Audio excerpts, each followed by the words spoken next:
Have you ever dreamed of being the first explorer in a remote region of the world? Most of us imagine a scene filled with strange animals and primitive people. I've always pictured a hot, steamy setting with screeching sounds and tangled undergrowth. You may be surprised to find out that this imagined world exists.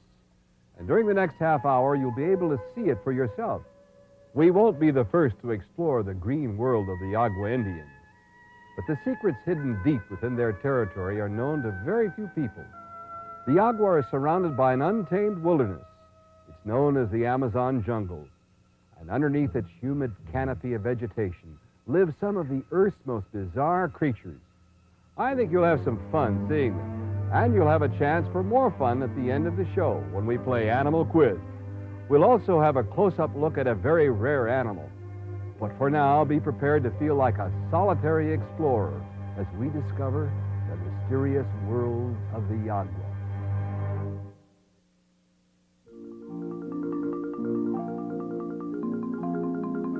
The land of the Yaguas is a vast tropical forest, intersected by numberless tributaries of the Amazon River. Dense and silent looking, the steaming wilderness teems with life, from the lofty treetops to the damp jungle floor. Beneath the leafy canopy, there's a constant flurry of activity by the local fauna, large and small. These are leafcutter ants. They cut leaves so fast, they can strip a tree in a single night. They carry the leaves to their anthill, where workers reduce them to a spongy paste, in which the ants actually cultivate mushrooms. Nowhere else in the world are the insects more specialized than in the tropical forests of South America. The rich plant life provides limitless niches in which these creatures can live. And the stable climate of the last 13 million years has permitted many complex species to survive. Some have developed extreme defenses and disguises. Many mimic leaves, twigs, bark, and even other insects in their shapes and coloration. In this rich habitat, numberless species grow to fantastic sizes and proportions.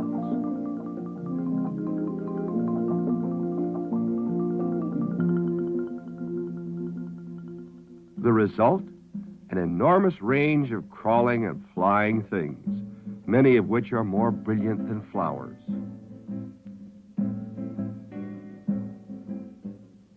This moist jungle, with its warm, even temperature, is the perfect home for reptiles and amphibians, cold-blooded creatures which must seek outside temperatures which are comfortable to them. There are handsomely colored snakes, the rainbow boa, and the brilliant emerald tree boa.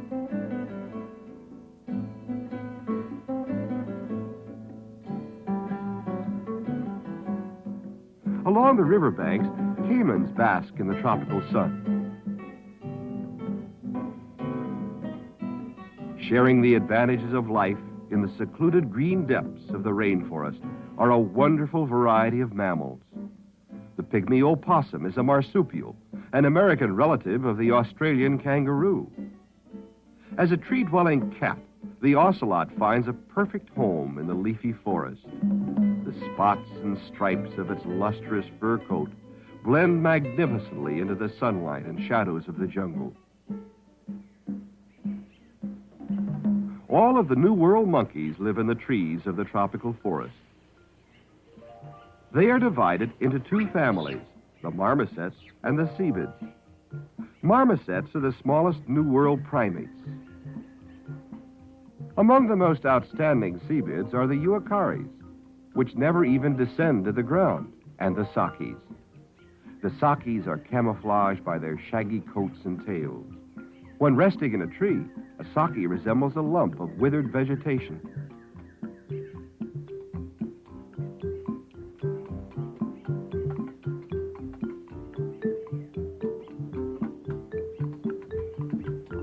The uacaris are the only primates in tropical America with short tails, while their close relatives, the sakis, are distinguished by their bushy long tails. High in the canopy of trees, these animals find the fruits, buds, seeds, and leaves they eat.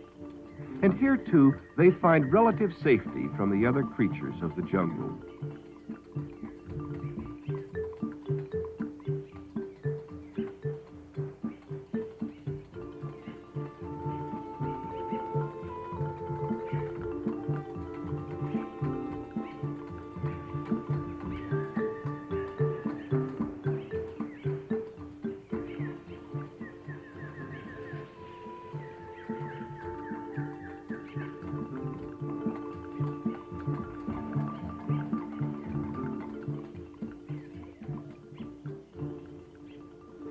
Among the animals of the Amazon basin, the jaguar is the unchallenged king. This fierce predator is found in many habitats, but it prefers riverbanks.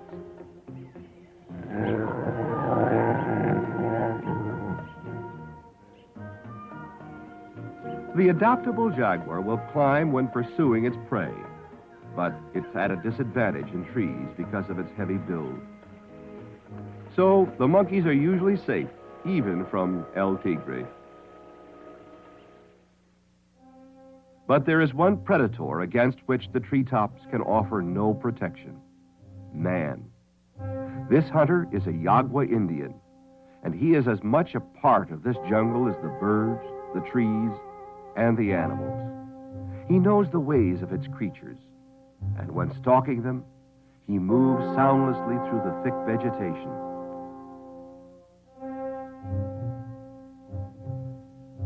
His main weapon is the blowgun, carefully and laboriously made by him, through which he shoots deadly poison darts.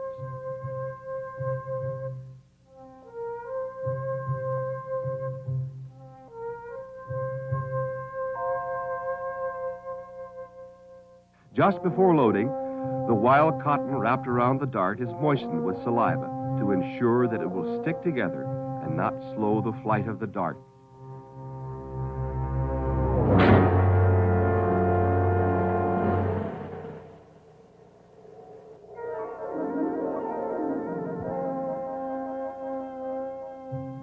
This man is a chief, one of the best hunters in a tribe which prides itself on being good hunters. Meat is a staple food of the Yaguas, and monkey is a favored game.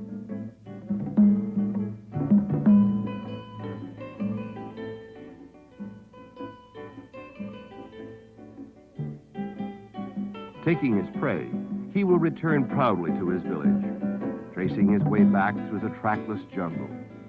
This lush, primitive world he knows so well.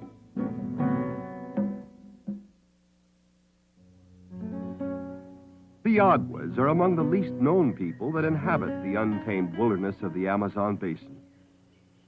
Organized in clans, they erect their communal houses deep in the forest, where they're naturally concealed by the high vegetation. The men pass back and forth into the jungle silently, and often when they return, they bring animals with them. Animals are the central focal point of Yagua tribal life. The clans and individuals bear animal names. Animals are trapped and kept as pets, as well as being hunted for food. The hunt is the main topic of conversation in camp from daybreak until dusk. Men marry only when they are accomplished hunters. A husband pays for his wife by hunting with her father for a specified period. The Incas probably had contact with these people. Since the arrival of the Spaniards, they've had contact with missionaries and traders. But the Yaguas are comfortable with their way of life and hold on tenaciously to their own culture. They're happy with their customs, their jungle life, their animals.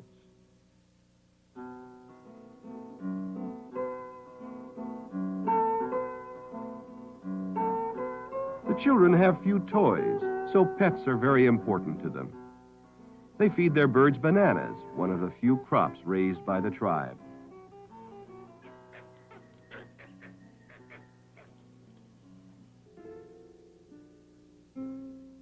Capybaras are often brought into the village, sometimes to be used as food, sometimes to be kept as pets.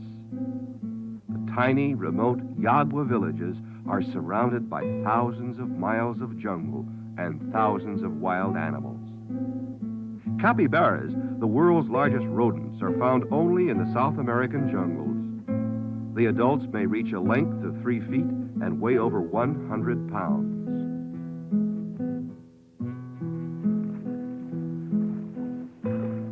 These animals prefer to live near water and have webbed feet for swimming and for walking over soft, swampy ground.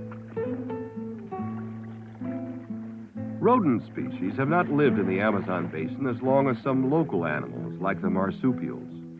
Nor are they as new here as some of the invaders, like the jaguars and ocelots, which walked over the land bridge from North America 2 or 3 million years ago. They are in-between arrivals, which put in an appearance 50 million years ago when the continent was still isolated.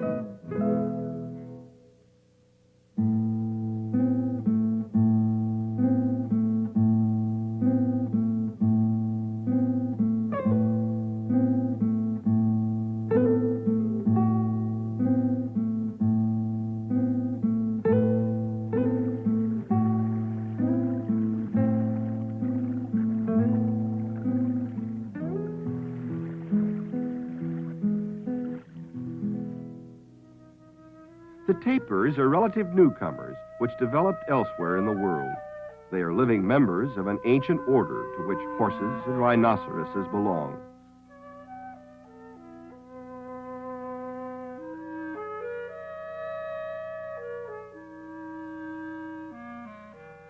Primitive looking, with a short, movable trunk, the tapir lives in dense thickets near water, a gentle, timid, and peaceful animal.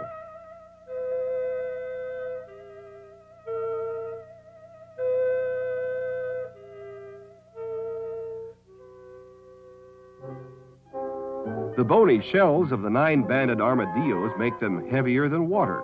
But living in this land of river and flood, they must be able to swim. They manage it thanks to a unique ability to inflate their intestines by swallowing air. They never climb above the ground, but can burrow down into it for safety's sake with agility. Native to this realm, the 9-banded armadillo seems bent on extending its range, and recently has migrated into most of the southern United States.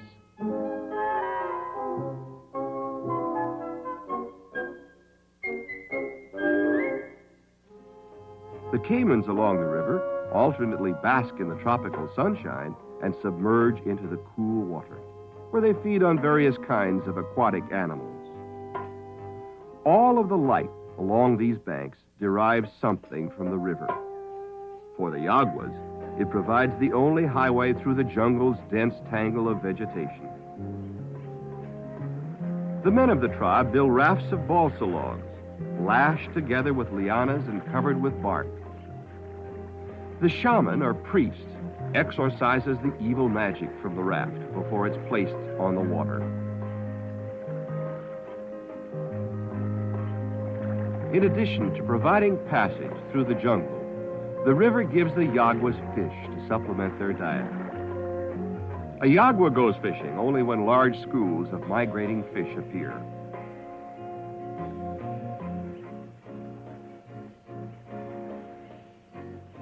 They make no dugout canoes of their own, but acquire them by trading with other tribes.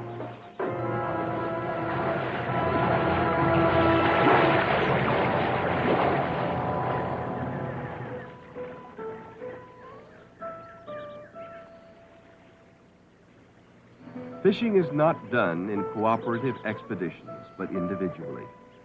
Each fisherman is alone with the river and his nets. There are no sounds except the splash of the water, the hum of the insects, and the cry of the birds.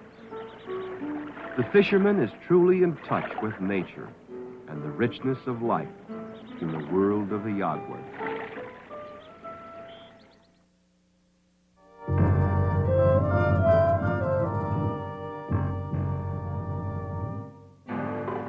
A hunting party returning to its village faces danger with every step through the Amazon jungle. Here, deadly snakes are a daily fact of life.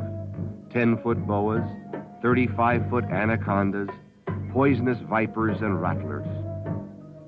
The elusive reptiles find countless hiding places in the rainforest's prolific growth, and sometimes strike an unworried tribesman with sudden, lethal accuracy.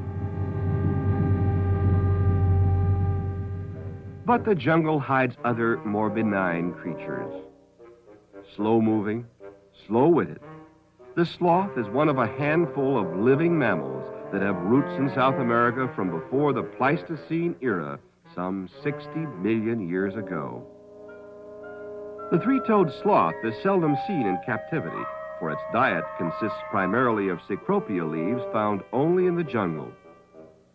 The very slowness of this animal is what has preserved it as a species, for its movements escape the eyes of predators. It may take 30 seconds to shift a leg a few inches. Rushing to its endangered young, a sloth was clocked at an all-out speed of 14 feet a minute.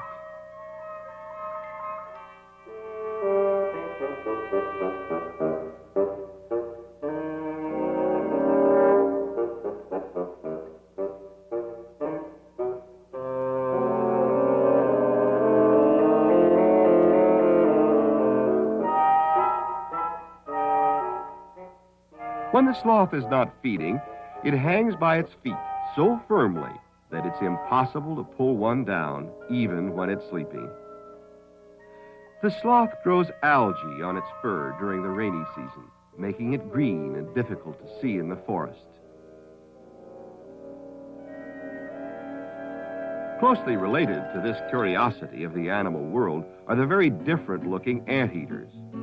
Both these species, plus the armadillo, belong to the order called edentates, which means toothless.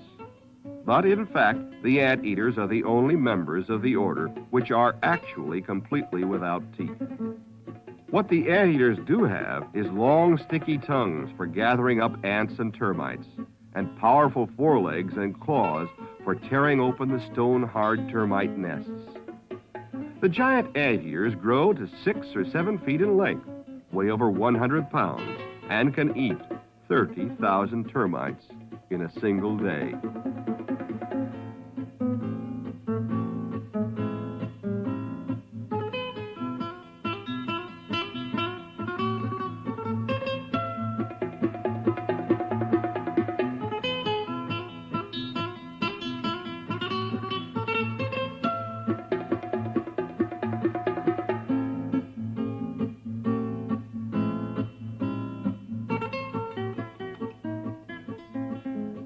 The tamandua is a smaller cousin and differs most notably from the giant anteater in having a prehensile tail. It spends half of its time in trees and is a rapid and skillful climber.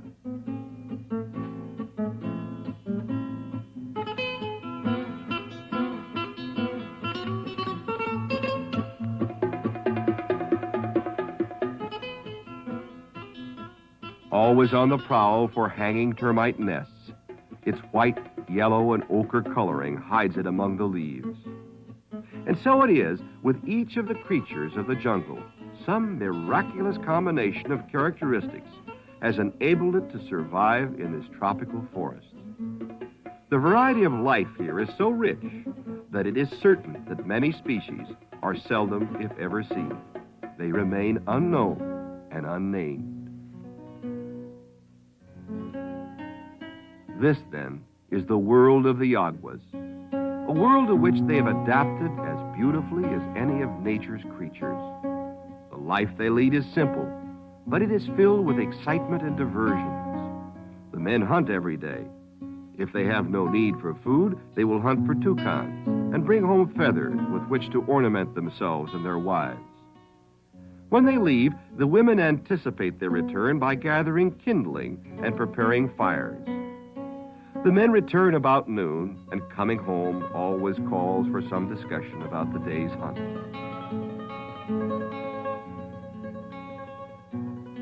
The women and children invariably leave their activities to greet the hunters, to examine the animals they've brought home and admire them. This is a kind of ritual with the Yaguas. Their society is cooperative, and the members feel secure in it. knowing they can count on the sympathy and assistance of the other clansmen. They cooperate in hunting and share their food.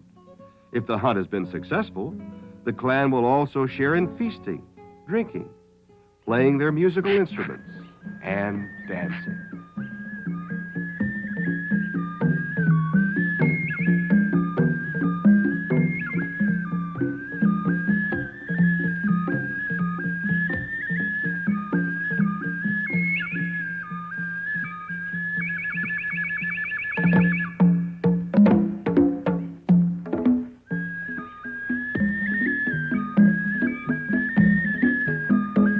These people are shy and avoid outsiders. They are proud, too, and have no desire to adopt the habits of other cultures. When it's dark, they'll retire to their community house. Tomorrow, they'll rise at dawn. The men will hunt, and the women will cook. That is all they need or want. They would not freely leave this forest home under any condition. They hope only to be left alone in the beauty and peace of their jungle.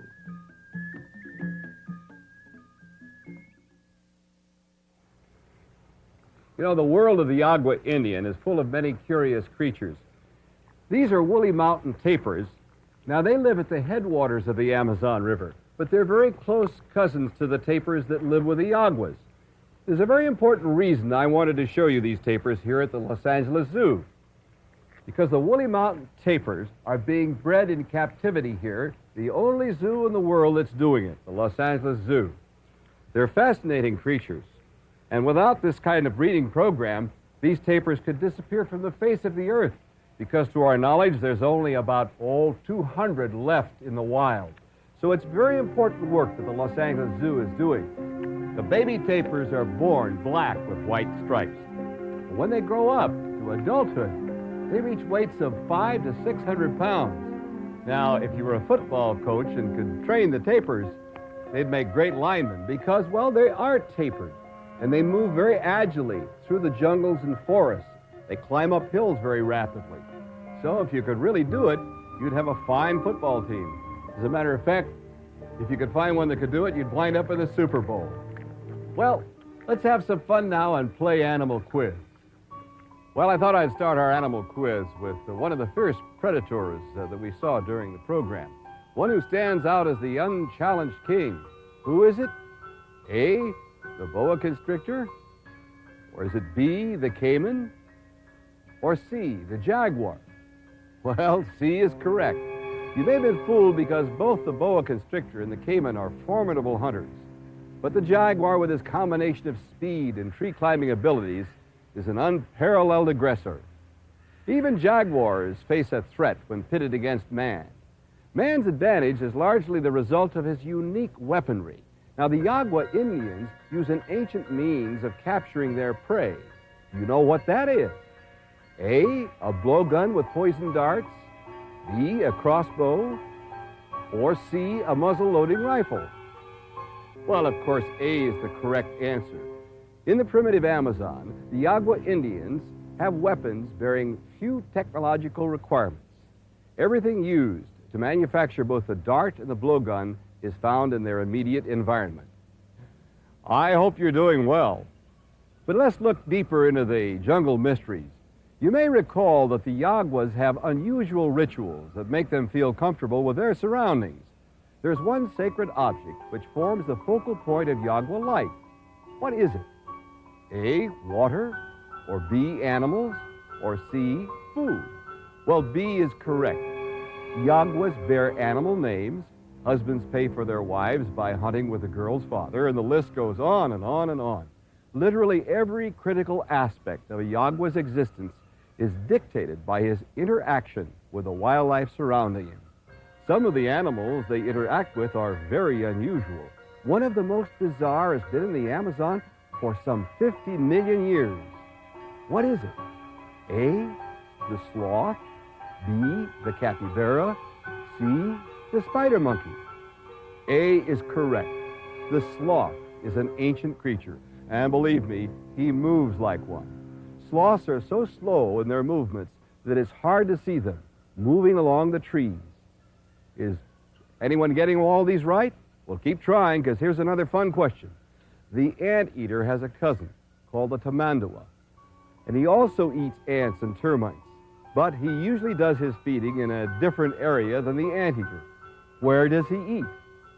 A, underwater, B, in trees, C, underground. Well, B is correct. Tamandua, like many monkeys, have a prehensile tail.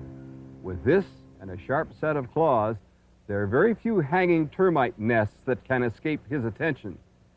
Here comes the last question on Animal Quiz. Let's see if we can all finish with a bang. The world of the Yagua is very mysterious and often incomprehensible to visitors. Yet in spending time with these people, I feel they exude one characteristic that stands out above all others. What is it? A, cooperation, B, aggressiveness, C, unfriendliness. A, of course, is the correct answer. The Yagua live in a communal existence. They rely on the constant assistance of each other. Here at the Los Angeles Zoo, a captive breeding program with woolly mountain tapirs may give us another chance to live harmoniously with them. It's an opportunity we can all look forward to. Well, I hope you've enjoyed playing Animal Quiz. It's great fun to discover new things around you. I hope you'll join me again for another look at the new animal world. And remember, be kind to animals. It's good for everybody.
Picture this.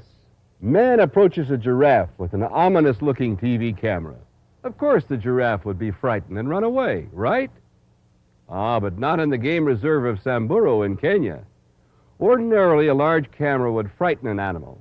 But in Samburu, the animals have learned to accept man as a friend and to trust him. Now, there are many game reserves in East Africa, some as large as 10,000 square miles. These reserves have sustained life for a great number of animals that would have perished. But some of these reserves are in trouble. Every year, more grazing land turns to dust. Every year, there's less water for the wildlife. And do you think man is completely innocent? No. Every year, more wild creatures are killed by poachers. But for the most part, the game reserve of Samburu is free of these dangers. It's one of the smallest reserves, only 40 square miles. Therefore, more wildlife management is possible. And there's no place on Earth where you'll find such an incredible array of magnificent creatures. From elephants to antelopes to spectacular species of birds, the animals live in peace, enjoying the sanctuary man has created for them. Watch closely, because at the end of the show, we'll play Animal Quiz just for fun. So let's take an amazing journey through the game reserve of Samburu.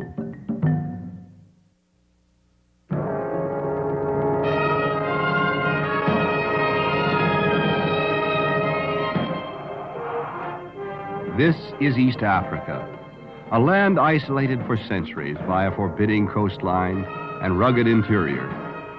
With a plentiful food supply and a stimulating climate, wildlife flourished in abundant variety.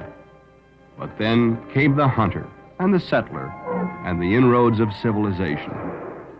The animals lost ground, and some species were threatened with extinction. Finally, it became necessary to establish game reserves like the one called Samburu.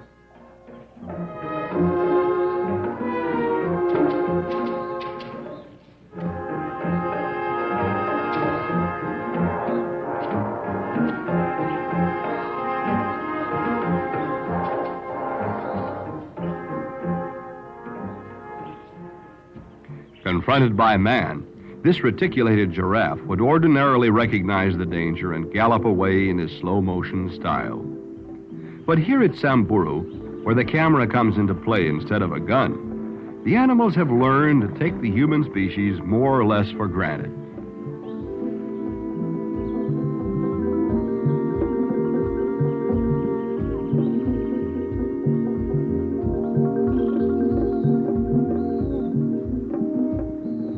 Much of the reserve is bush country, an arid, sun-drenched plain for which the waller antelope is well adapted.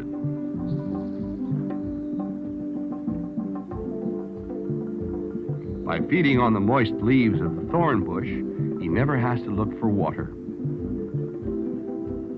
The guinea fowl is usually found near a watering hole. Heavily preyed upon, it also breeds rapidly, sustaining nature's remarkable balance.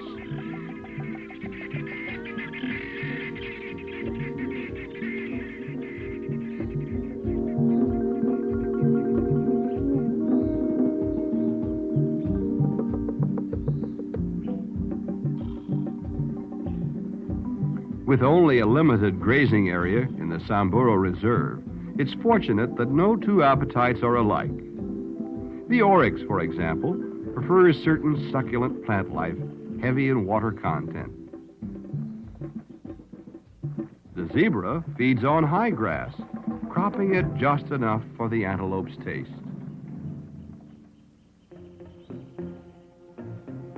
Meanwhile, the cheetah, the fastest animal on 4 feet, awaits a chance to run for his dinner.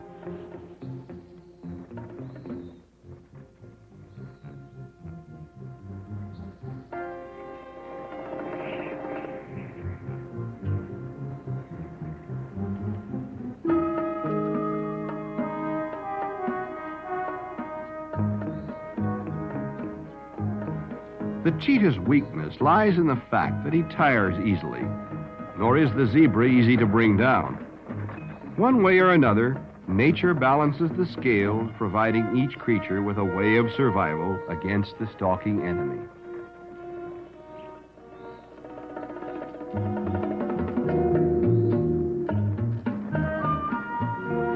Here's one predator rarely seen in the light of day.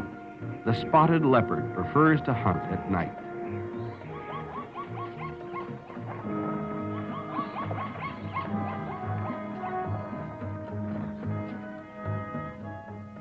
The Samburu Reserve encompasses some 40 square miles along the northern bank of the Wasanero River, about an hour's flight from Nairobi. To strike an optimistic note, there are now over 70 parks and sanctuaries in East African locale dedicated to the preservation of the continent's incomparable wildlife.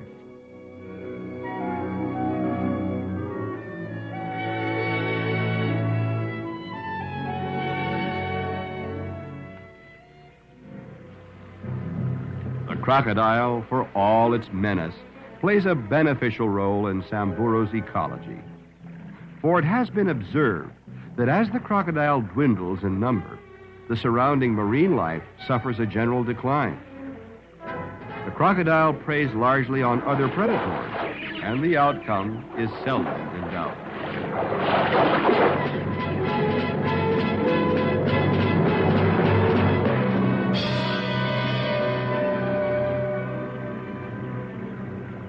curious attraction between birds and crocodiles is really one of mutual advantage.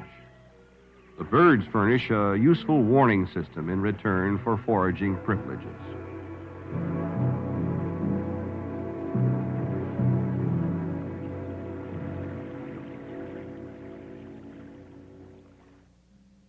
These African antelope are not actually fighting. It's more of a mock battle in preparation for the life and death challenge that is sure to come with mating season.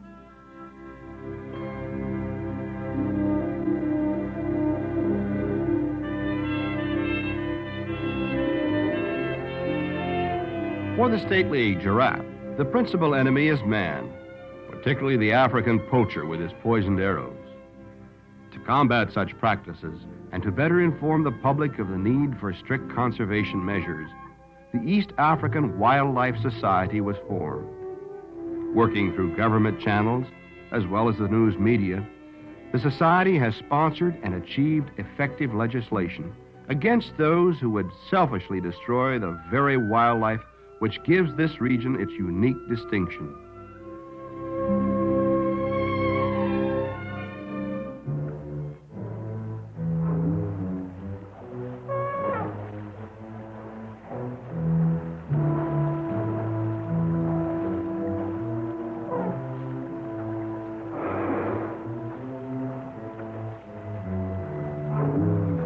The elephant is not only threatened by poachers and hunters, but also by his own destructive eating habits. On occasion, he will severely damage a tree to obtain a few choice leaves, then move on to another tree and repeat the process. A grove overrun by elephants may take years to recover.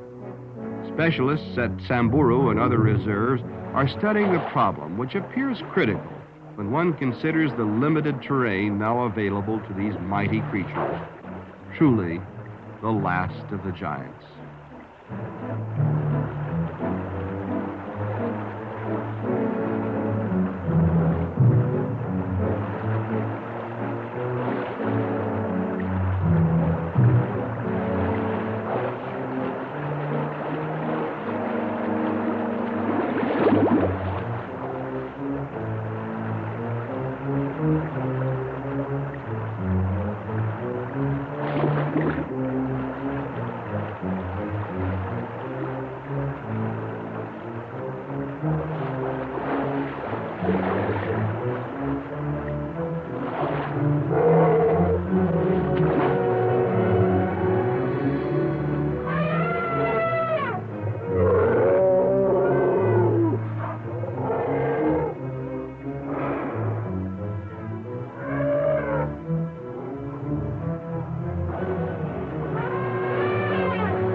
The baboon population is held in check by the leopard, but the hunter's greed has so depleted the number of leopards that now the baboon often overruns native farms and destroys the crops, which points up the critical need for game reserves like Samburu.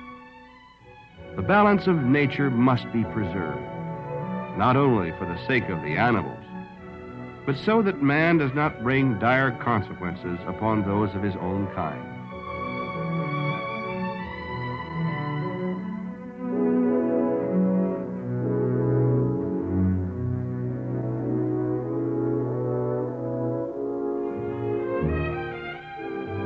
It is reassuring to observe that over the years, there has been a gradual but significant change in hunting safaris. Today, far fewer people hunt with guns, and more of them thrill to the difficult and sometimes dangerous sport of hunting with a camera. In fact, many safari organizers no longer accept clients who want to kill animals.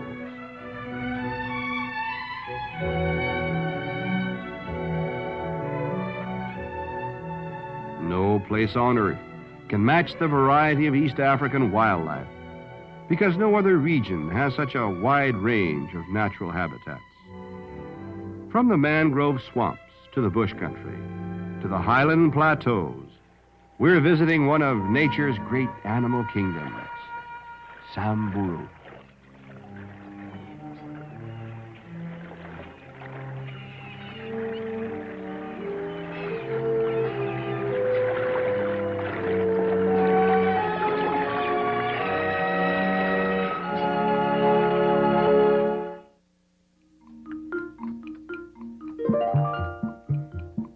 Here at Samburu Game Reserve in East Africa, we find not only a colorful animal community, but also a vast variety of strange and exotic insect life. This plant bug, related to the cicada, seems to be stuck in reverse gear.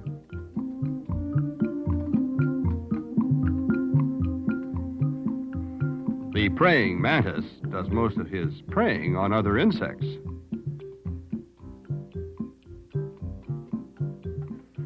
A hornet's nest, when not disturbed, reveals another of nature's ingenious patterns for survival. The nest is made from chewed-up vegetable fibers with an orderly arrangement of cells to hold the eggs. Hatched with head hanging down, each larva then seals itself in a silk cocoon to await the pupa stage, from whence will emerge another hornet. In the meantime, the larva is fed by the worker hornets.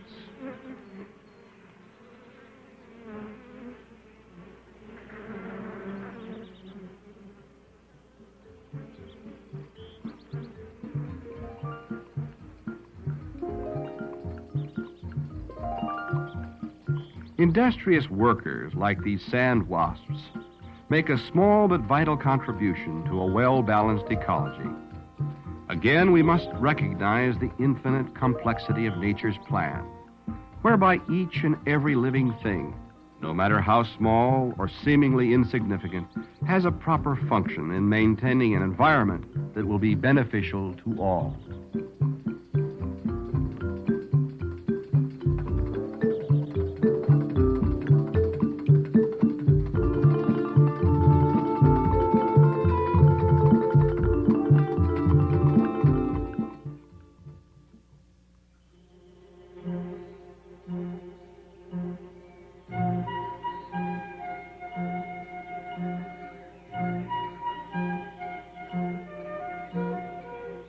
The African birds are as diverse and spectacular as their animal counterparts.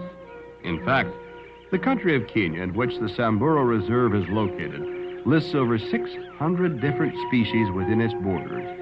And for the entire continent, the figure may run as high as 2,500 species. Small wonder the treetops are filled with endless sounds and colors.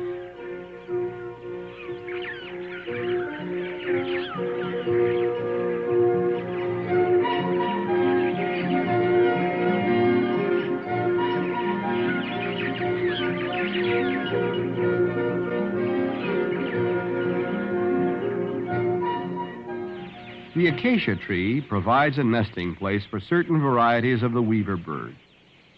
The nests are most often built on the end of long twigs and have their entrances at the bottom as protection against the ever-present threat of jungle marauders.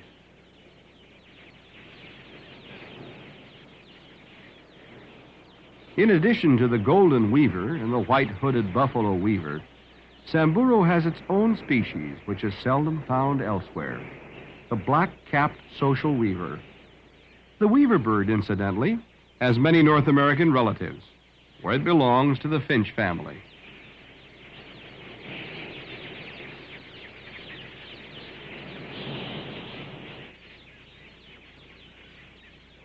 It's also interesting to note that each variety has its own unique nesting characteristics. One weaver bird may prefer a solitary home over the river, while another may share a colony and surround the commune with thorn bush.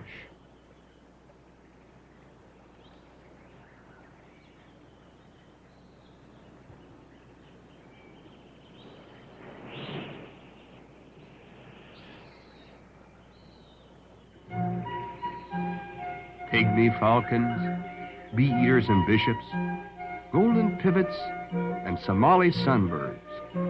The names of the African birds are as colorful as the birds themselves.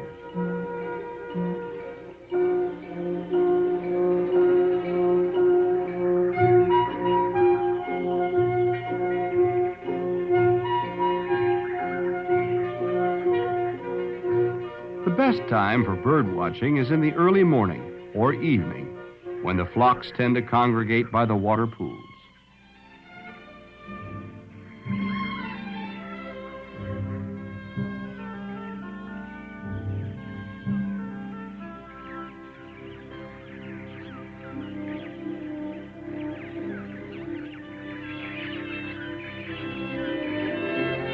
Thus far, the East African bird life has fared better than the animal population, particularly with regard to hunters and poachers.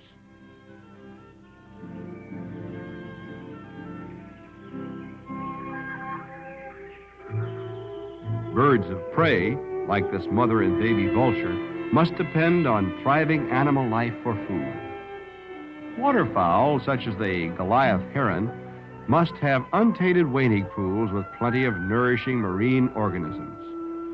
In the face of man's encroachment, and considering the seasonal threat of famine or flood, only a well-regulated area like Samburu can offer adequate refuge to such an interdependent wildlife community.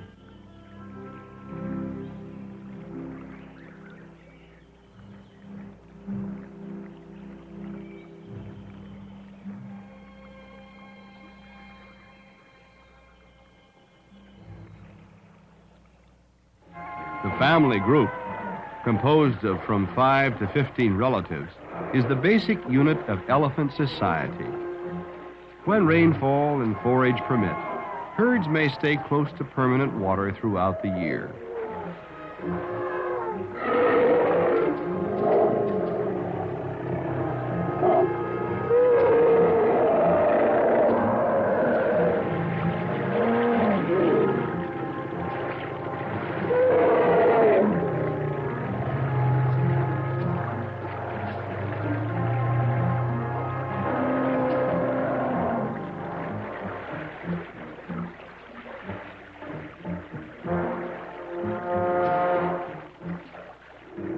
The older bulls prefer to go off by themselves, leaving the herd to be more or less maternally supervised. Such a group can be distinguished by the trumpeting of the cows and the squealing of the young.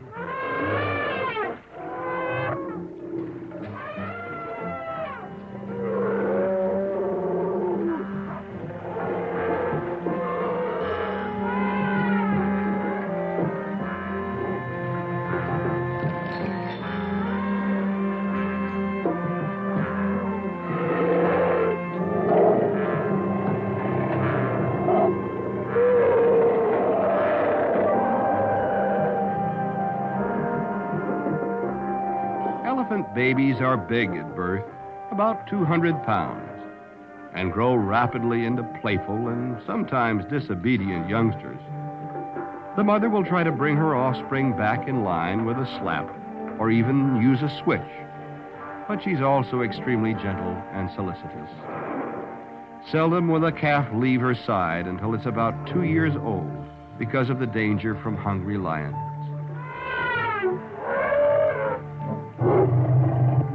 Because of his great size, the elephant is more obviously affected by the drastic reduction in land area presently available to East African wildlife. And yet, while he can no longer roam unchecked over the broad savanna, this greatest of mammals still flourishes at Samburu. Call it a compromise, if you will, between society's needs and the conservationist dream. But at least all the wild creatures have a sanctuary and the responsible protection necessary for their survival. The wonder of wildlife lies in the simple fact of its existence. Man has shown that he cares by providing an escape to Samburu.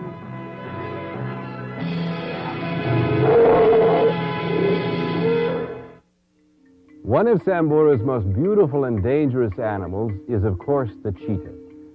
As I mentioned earlier, the cheetah is the fastest animal on 4 legs. It can attain a speed of 70 miles per hour. Luckily for the cheetah, rangers don't give out speeding tickets. Many consider the cheetah the most handsome of all cats. It's a slender, long-legged creature weighing from 100 to 140 pounds. Its face has 2 heavy marks, which make this fellow look like he's been crying. As you can see, the body is dotted with rather small black spots. The fur is beautiful, isn't it? It's no wonder the fur trade wants cheetah skins for coats, gloves, and other accessories. But because the cheetah is in danger of becoming extinct, the United States has laws against importing their fur. The cheetah doesn't roar like a lion or tiger, but it may growl or whine, and it certainly purrs when it's happy. But there's one cat the cheetah is sometimes confused with. It's the leopard. But its slim body, small rounded head, and long legs distinguish it from the leopard. For thousands of years, cheetahs were kept by royalty as hunting companions. You see, with proper handling, cheetahs can be tamed fairly easily. On occasions, cheetahs have been used in the United States to hunt coyotes. Now, you know the cheetah is the fastest animal on 4 legs, but it has one major weakness.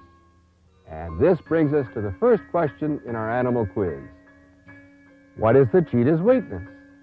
It can't see in darkness, or it can't camouflage itself, or it tires easily.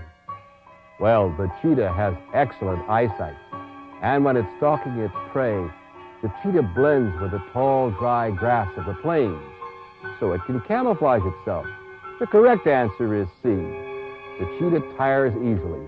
It can run at top speed for about 300 yards, the length of 3 football fields, and then it gets too tired to continue, so it doesn't always catch its prey. Now, one of the cheetah's favorite foods is the zebra, but the zebras have to eat too. What does the zebra's diet consist of? High grass, or small prey like baboons, or fish? Well, the answer is A. The zebra feeds on high grass, cropping it just enough for the antelope's taste. Because the grazing area is limited, it's lucky that no 2 animal groups like the same grasses. Of course, all the animals like water, and they need it to survive. But the Waller antelope never has to look for a watering hole. Why not? Because the rain's abundant enough, or the leaves of the thorn bush are moist enough, or it secretes its own water. Well, the correct answer is B. The Waller antelope feeds on the leaves of the thorn bush, and these leaves are so moist, the animal doesn't even have to look for any other water. And that's lucky, because as we know, many African game reserves are in danger. Too little water, not enough food. Another danger is man. He's a threat to the animals in this kingdom, including elephants. But the elephants are threatened by something else. What is it? The carnivorous animals of the animal kingdom? Or its own destructive eating habits? Or the searing heat? Well, the correct answer is B. Strange as it sounds is that the elephant is threatened by its own destructive eating habits. It will often severely damage a tree just to get a few choice leaves. Then it will move on and do the same to another.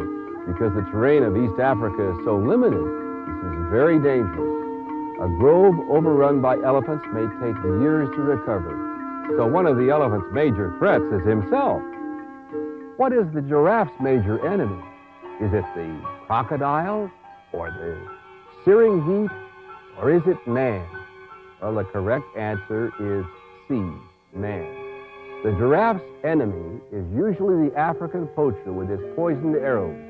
But the East African Wildlife Society has achieved legislation to outlaw hunting and killing of animals.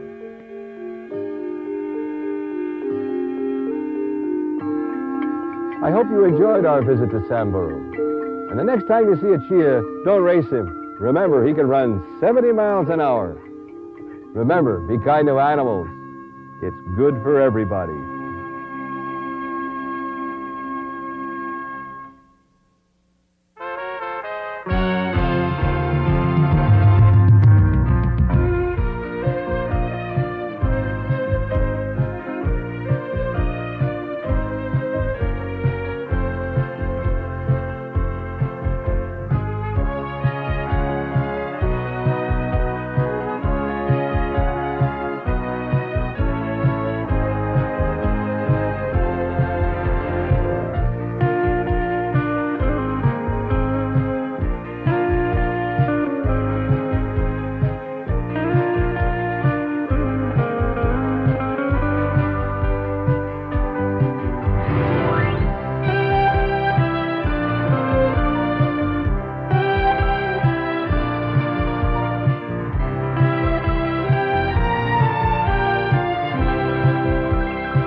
Would you believe that the ancestors of this gentle fellow struck fear in the heart of the mighty Montezuma?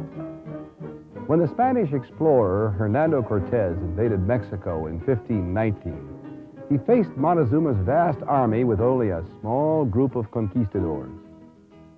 His expedition would have been doomed to failure, except for a few weapons of war the Aztecs had never seen before.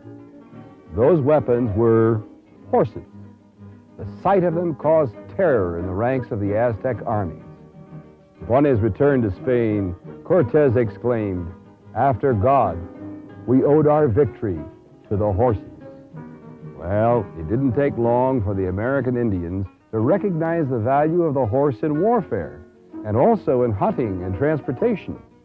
In the next half hour, we're going to see one of the results of that horse and Indian relationship: the development of a strain of horses called Appaloosas. And while you're watching, you might take a few mental notes, because we're also going to be playing a round of animal quiz. And you pay attention too. You're going to learn something about your roots.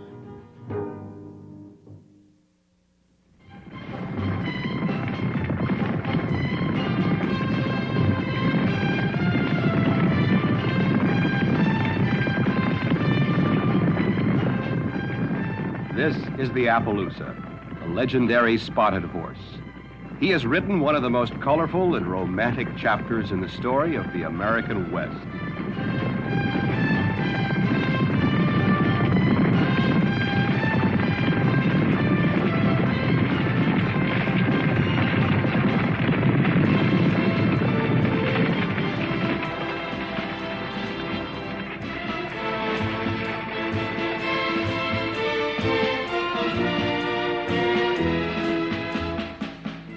But long before America was discovered, the Appaloosa was prized for its exceptional sensitivity, intelligence, and versatility, qualities which have earned the breed a prominent place in over 20,000 years of human history.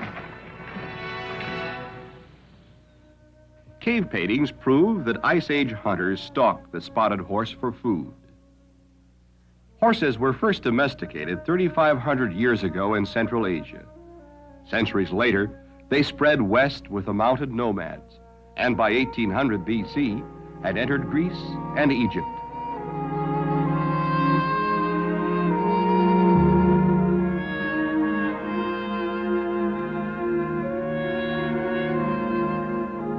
In 480 BC, Herodotus wrote about the sacred spotted horses of King Xerxes of Persia.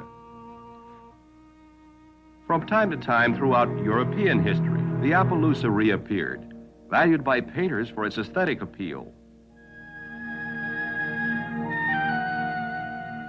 Today, it's believed the horse actually originated in North America millions of years ago, but disappeared from the continent before 15,000 BC.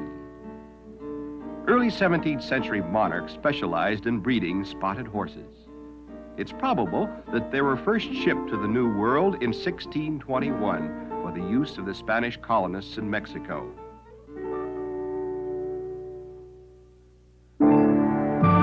Back in America, after thousands of years, the horses adapted easily, quickly transforming the life of the American Indian. Navajos bred Spanish horses and traded them with tribes further north, until by 1730 they'd reached the Snake River country of Idaho, ideal breeding ground for the Appaloosas.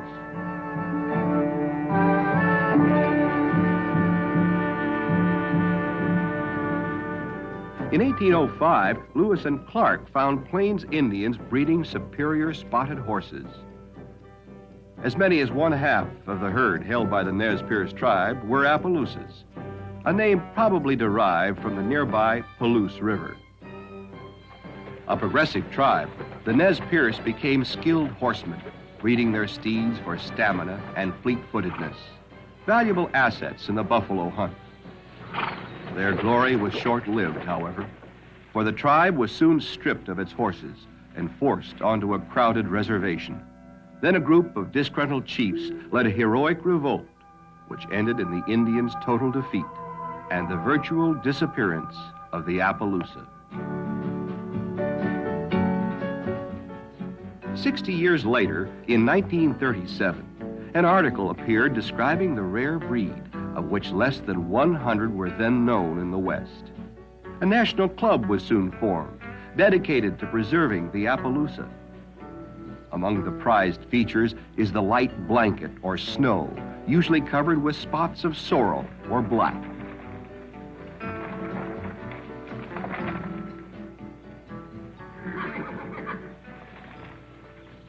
Some horses are entirely spotted, while others are merely mottled.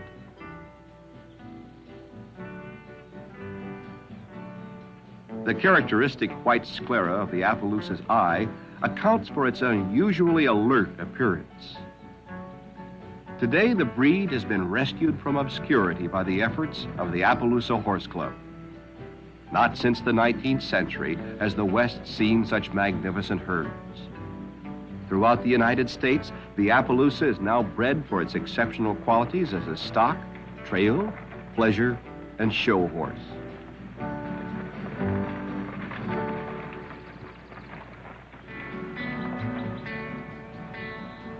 On the land where a century ago the Nez Perce hunted buffalo, the Appaloosa is staging a dramatic comeback and once again gallops proudly across the plains of America.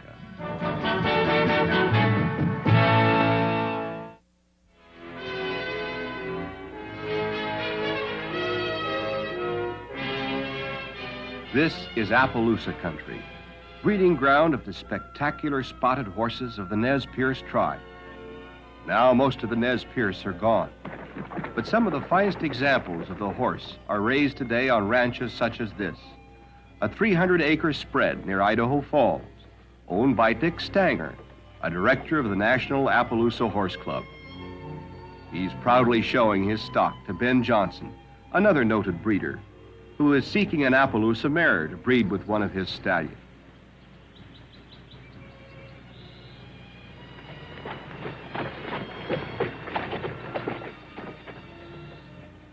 In this ideal rangeland, Stanger raises championship Appaloosas for show and for sale to breeders throughout the country.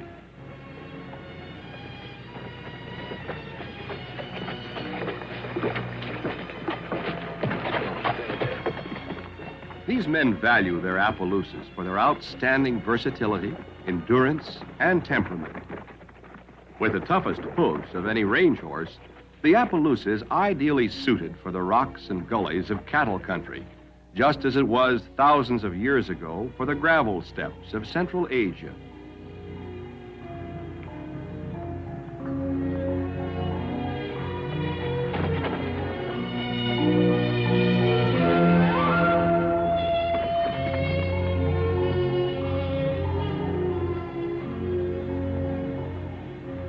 Through the efforts of breeders like Dick Stanger and Ben Johnson, the Appaloosa is being improved year by year. As a result, today's Appaloosa may be the finest ever known. The particular qualities which a buyer looks for depend largely upon personal tastes, for no two Appaloosas are alike.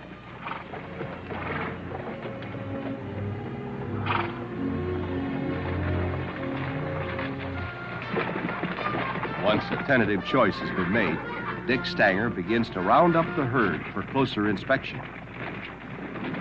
There are over 300 Appaloosas in Stanger's herd, over 3 times the total in the United States a few decades ago. A real testimony to the efforts of the Appaloosa Horse Club in the regeneration of this hardy breed.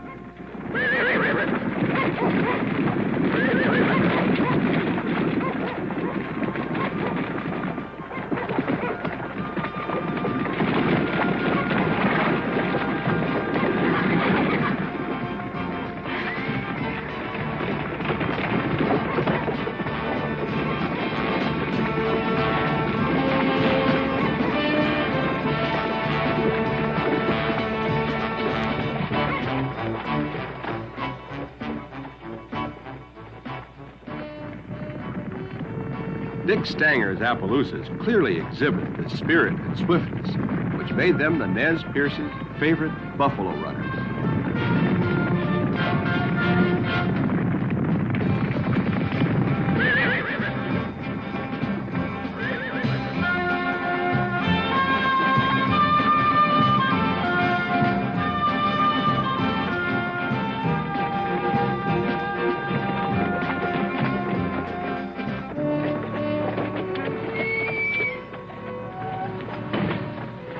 The process of selection is important business, for the future of a breeding line may depend upon this decision.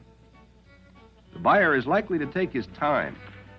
A good show horse may involve an investment of as much as $40,000.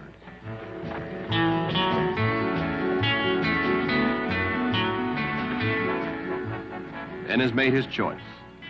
Now Dick Stanger separates the mare from the rest of the herd so that the others can return to pasture to graze.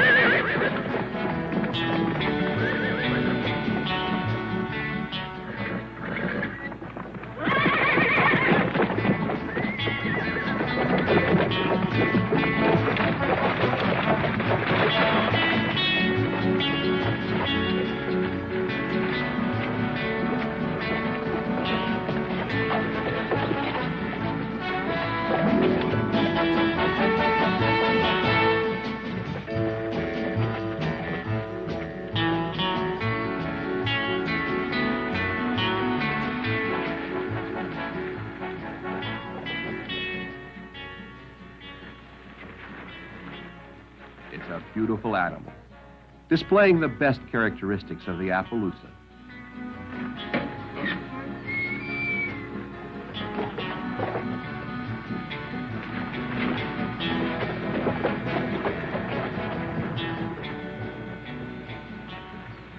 Striped hooves, mottled skin around the nostrils and lips, white eye sclera, and the distinctive spotted coat. The mare has a young foal, not yet weaned, which will be sold with her. Great expectations ride with this mare and her foal. It is Ben Johnson's hope that many generations of champions may spring from them to carry forward the spirited line of the Appaloosa.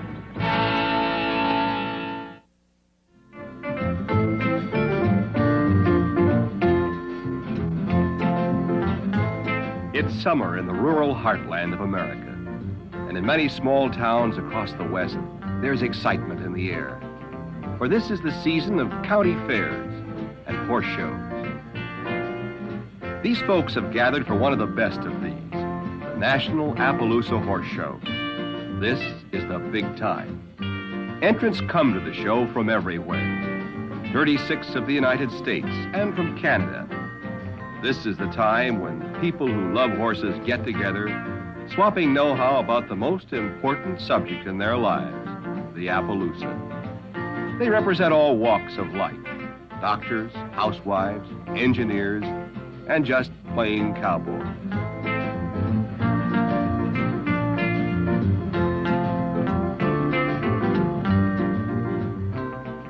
This year, the event is held in Huron, South Dakota, with nearly 1,100 contestants competing for dozens of awards and prizes. One of the most demanding of the competitions is the trail class, a real test of the versatility of the Appaloosa in navigating the obstacles normally encountered in trail riding.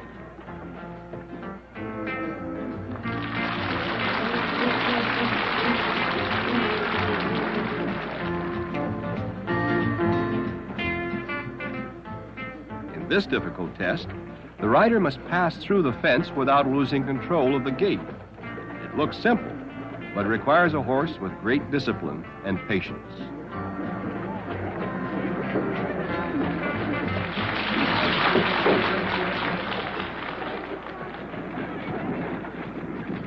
While the trail class impresses the experts, one of the greatest crowd pleasers is the calf roping competition.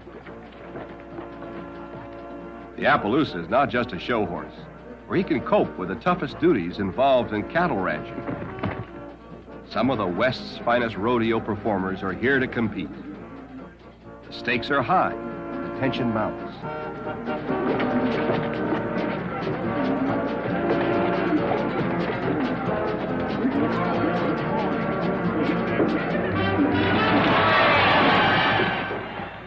Calf roping demands that the horse be swift but rugged enough to stop the weight and drive of the calf.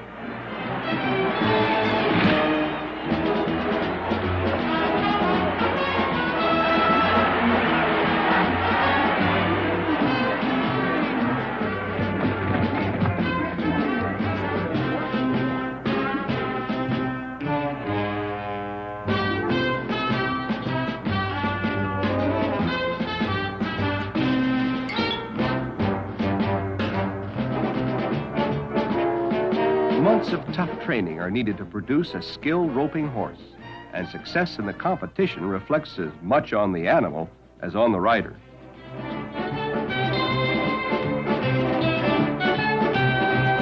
Of course, not all contestants are winners.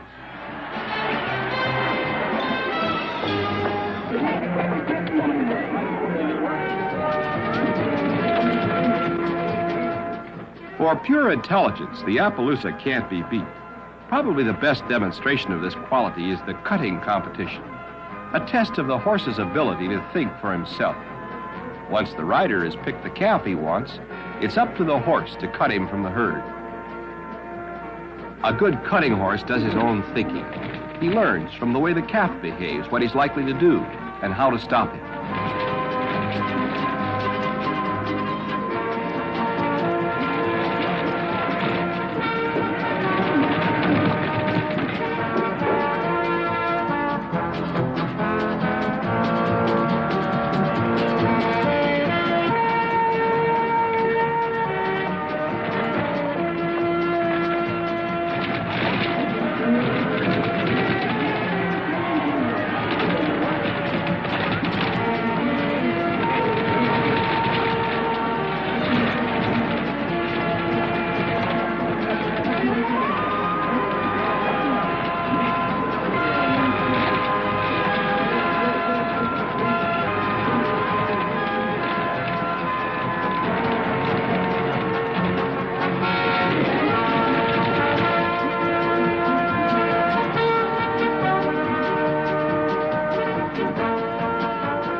Cutting is a tricky chore, requiring instant reflexes and speed, and the rider may have to struggle just to stay in the saddle.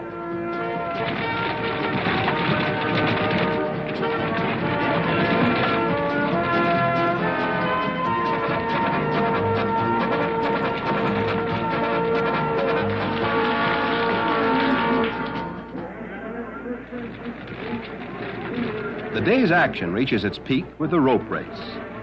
Horses dash for a row of dangling ropes, arranged so that there is always one less rope than the number of riders. With each lap, one more rider is eliminated, until the last man remaining is declared the winner. The result spells real thrills for the crowd, and a demonstration of the kind of skills the Appaloosa showed in battle centuries ago. This is the kind of excitement that crowds love. Competition has always been a big factor in the improvement of the Appaloosa, and horses and breeders alike seem to thrive on it.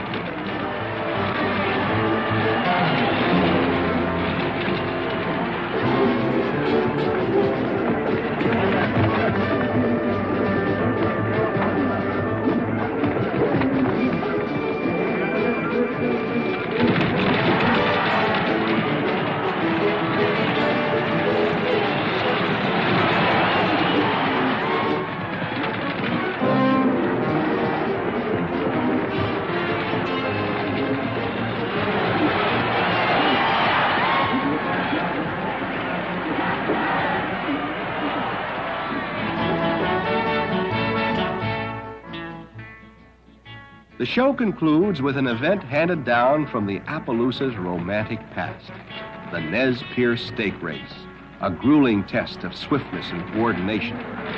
It was traditional for the Nez Perce to race not against time, but horse against horse. This way, to win the overall competition, a horse may have to consecutively defeat as many as 8 other contestants, the toughest possible demonstration of the Appaloosa's skill and endurance.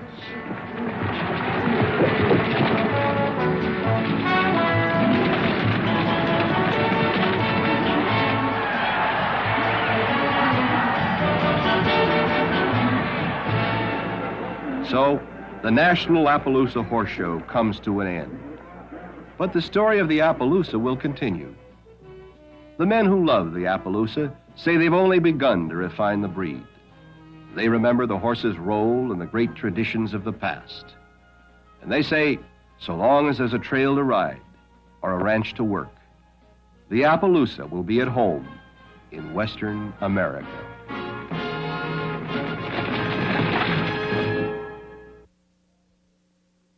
Well, there's your roots. You've got a pretty impressive family history, don't you think? I mean, an Oriental background, the invasion of the New World with the conquistadors, and time on the plains hunting buffalo. Just remember your proud heritage and pass it on to your grandkids. Now, let's see how much you remember as we have a bit of fun playing Animal Quiz. I'm going to ask a few questions about the Appaloosa, and let's see if you know the answers. Looking back at the roots of the Appaloosa, we find that horses were first domesticated in Central Asia. How long ago was that? 1,500 years, 2,500 years, or 3,500 years? Well, the answer is C, 3,500 years ago. But the spotted horse has occupied a prominent place in human history for 20,000 years, since being hunted for food by cave dwellers. Now, not many can trace their roots that far. After their introduction into Mexico in 1519, the original Spanish horses multiplied and they spread northward in what is now the United States. By 1730, their descendants had reached a Northwest Indian tribe who developed them into the Appaloosa breed. Now, the question is, what is the name of that tribe? Is it A, the Sioux, B, the Nez Perce, or C, the Cheyenne? Well, if you said Nez Perce, you're correct. The early day French fur trappers found the Indians wearing ornaments in their noses and called them Nez Perce, meaning pierced noses. The name stuck, and they've been called Nez Perce ever since. Oh, speaking of names, here's another question for you. Where did the Appaloosa get its name? A, from a famous Indian chief. B, from a river. Or C, from a famous Washington State apple called Alusa. Well, once again, B is the correct answer. The Appaloosa gets its name from the Palouse River in Washington. If you're still batting 100%, here's a tough one. The Nez Perce and their spotted horses were found in 1805 by two famous explorers. Who were they? Rowan and Martin? Martin and Lewis? Or Lewis and Clark? Well, of course, the answer is C, Lewis and Clark. The initial encounter between cultures was beneficial to both sides because they exchanged goods and ideas. But sadly, the Nez Perce also fell victim to the advancing white man's civilization, and the Appaloosas almost disappeared as a breed as well. Now, let's move into the present time and take a closer look at the modern Appaloosas. Since recovering from near oblivion, they've become very valuable. A good Appaloosa show horse might cost a lot of money. Would it be as much as A, $4,000, B, $14,000, or C, $40,000? Well, this time, C, $40,000 is correct. As you know, these spotted horses are also prized for their versatility, endurance, and temperament. But they also have another characteristic that makes them ideally suited for living in rocky cattle country. What is it? Tough hooves? Good balance? Keen noses? Did you answer A, tough hooves? You're right. I'd sure want tough feet if I were galloping across those rocks, wouldn't you? How you doing so far with Animal Quiz? Well, we have some more questions, so don't ride off into the sunset just yet, okay? See if you can answer this one. The Appaloosa is considered a fine cattleman's mount and is used in a variety of ranch activities. What makes a good roping horse? Is it A, his ability to go days without water? B, his stamina over a mile race course? Or C, his ability to keep the rope taut? If you said C, his ability to keep the rope taut, you're correct. The Appaloosa makes a fine cow horse, and as we've seen, these talents are put to use each year at the Appaloosa Horse Show. One of the events is called the Nez Perce Stake Race. Now, what is the purpose of this race? A, to pit rider against horse? B, to race against the clock? Or C, to race horse against horse? Well, if you guessed C, you're correct. Horse against horse in the historic Nez Perce fashion. Well, I hope you've enjoyed playing Animal Quiz. As for my four-legged friend here, he's come galloping through history on a fascinating path, the product of over 400 years of American history. Let's hope the Appaloosa stays around for at least 400 years more. And remember, be kind to animals. It's good for everybody.